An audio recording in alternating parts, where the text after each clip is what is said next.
voilà arrivé toujours à côté de Dampierre en Burly, mais cette fois-ci c'est de l'autre côté de la Loire.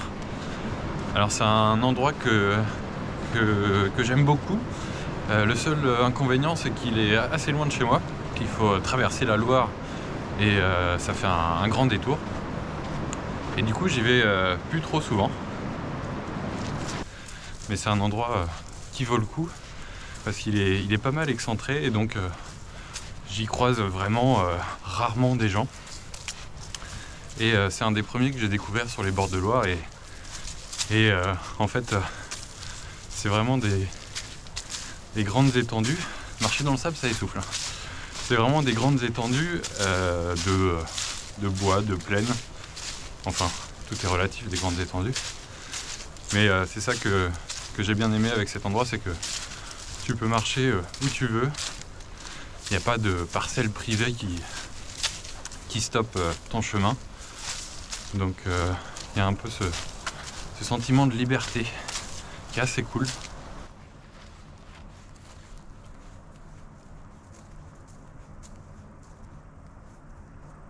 Dans le premier épisode, je parlais de la difficulté de savoir si on a des bons clichés, des clichés à garder quand on est sur le terrain.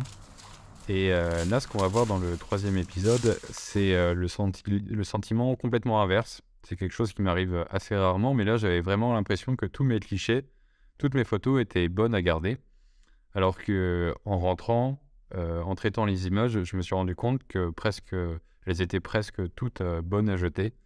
Donc on va voir pourquoi, mais avant ça, on va voir la carte.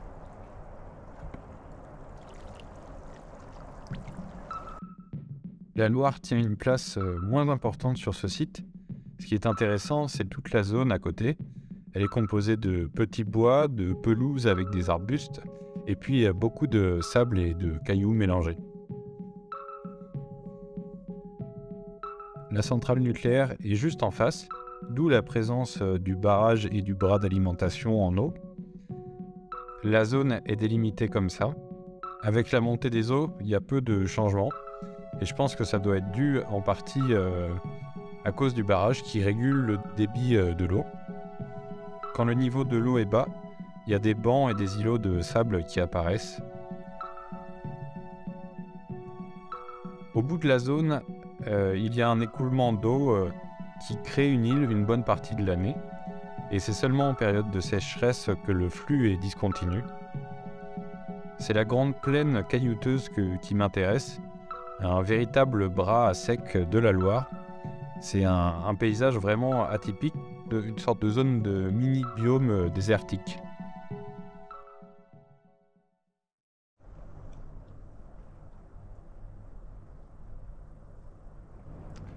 J'ai trouvé quelque chose à faire avec une petite composition assez simple juste derrière moi, ici.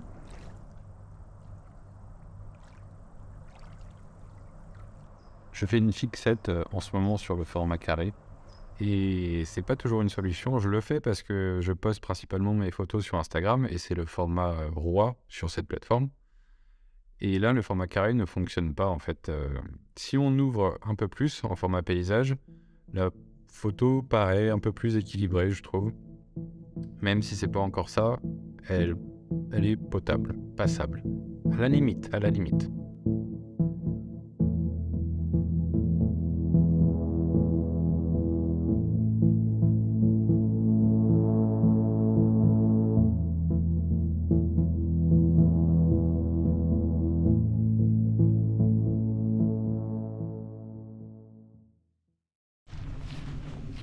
Pas de chevreuil dans la plaine.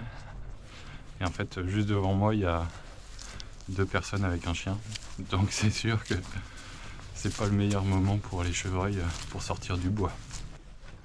Par contre, il y a une souche qui est au milieu de cette plaine qui a l'air assez intéressante. On va voir ce qu'elle donne.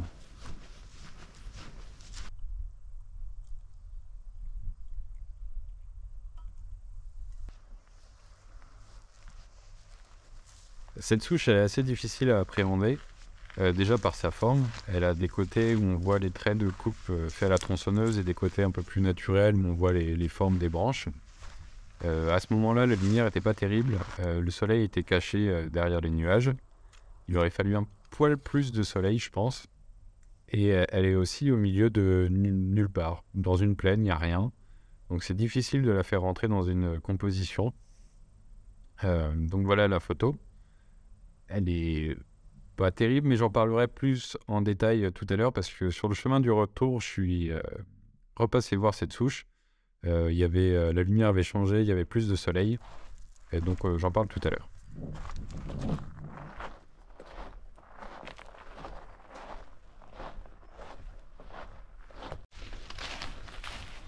Je marche sur un véritable tapis de perce-neige.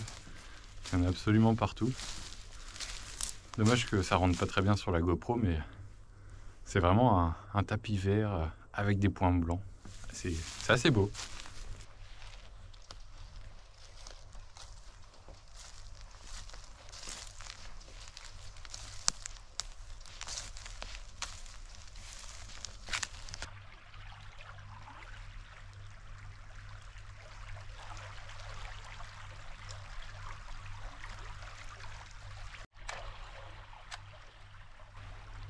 Là, je suis sûr qu'il y a quelque chose à faire à cet endroit-là, mais j'arrive pas à trouver la bonne composition. J'ai essayé de bouger plusieurs fois mon trépied, mais trop de branches, trop de je sais pas quoi. J'arrive pas. Voilà le résultat final pour cette photo. Au format carré, ça marche, même si c'est très étriqué. Si on ouvre un peu au format paysage, elle respire un peu plus. Mais de toute façon, dans cette photo, il y a trop de branches, trop de troncs, trop de tiges, trop de plantes. Et ça pollue beaucoup de la lecture. Il faudrait qu'elle soit beaucoup plus simplifiée.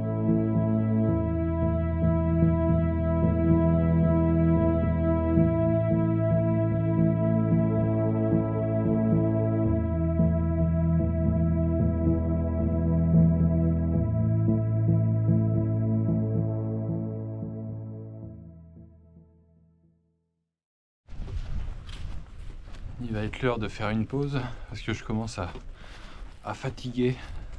Je pense que j'aurai l'esprit plus clair après avoir mangé un peu et m'être réchauffé au soleil. Il y avait un rouge-gorge qui jouait à cache-cache dans les renouées du Japon. Et j'ai vraiment hâte de pouvoir filmer plus d'oiseaux quand ils seront revenus au printemps. En ce moment, en hiver, c'est difficile parce que déjà il fait trop froid, donc pour les affûts, c'est compliqué. Et puis, il y a beaucoup moins d'oiseaux présents.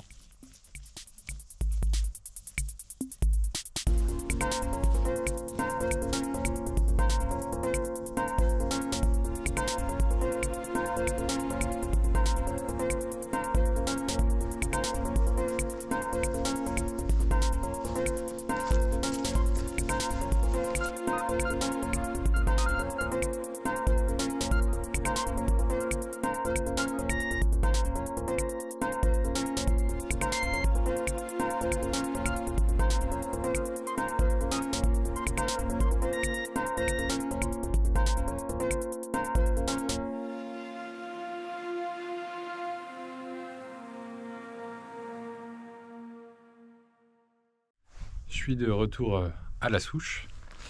Et moi qui voulais du contraste tout à l'heure, là je pense que je suis servi. Il y a même peut-être un peu trop de contraste. Voilà la deuxième photo de cette souche, qui n'est pas mieux que la première, ni plus mauvaise.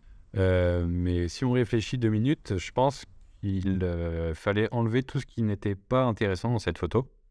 Et en fait, ce qui n'est pas intéressant, c'est tout ce qu'il y a autour, les arbres au loin, le ciel, le sol. On enlève tout ça et on garde que l'important, c'est la souche et faire un gros plan sur cette souche, sur les entremêlements, les enchevêtrements de branches. Et je pense que c'est ça qui aurait fonctionné.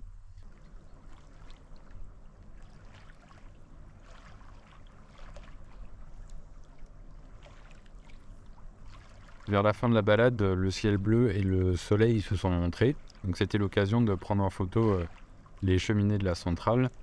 La vapeur se détachait bien sur le ciel bleu. Et puis cette centrale, même si je suis habitué de la voir, je trouve que ça reste une construction assez impressionnante. Et donc là, le format carré, comme pour les photos précédentes, ne fonctionnait pas. J'ai dû ouvrir au format portrait pour laisser de la place à la Loire et à la vapeur.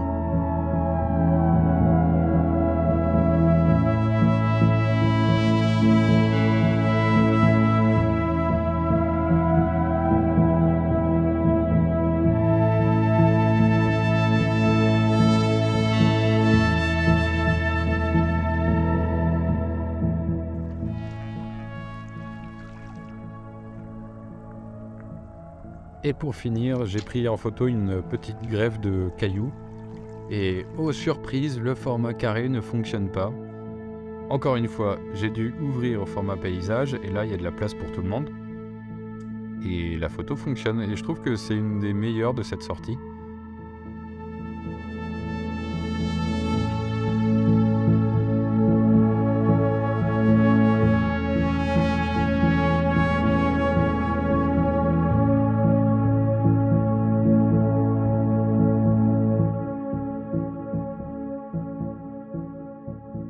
Je crois que j'ai oublié de faire des commentaires en fait.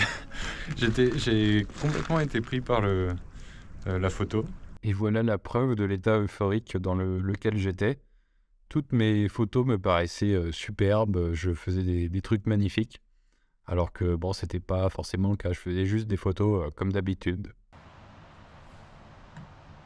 Je pense que la réalisation de ces vlogs, c'est un des meilleurs outils que j'ai trouvé pour me faire progresser. Ça me pousse à remettre en question ma pratique de la photographie. Et peut-être que s'il n'y avait pas ces vidéos, ces photos, je les aurais tout simplement jetées parce qu'elles ne convenaient pas au format carré que j'utilise sur Instagram. Donc ouais, c'est super intéressant, ça me pousse à aller plus loin dans ma réflexion et trouver qu'est-ce qui ne va pas et comment m'améliorer, tout simplement. Avant de partir, à côté du barrage, il y avait un chevalier cul blanc qui cherchait à manger au bord de l'eau. Il est facile à reconnaître avec son cube blanc, comme son nom l'indique, qu'on voit quand il est en vol.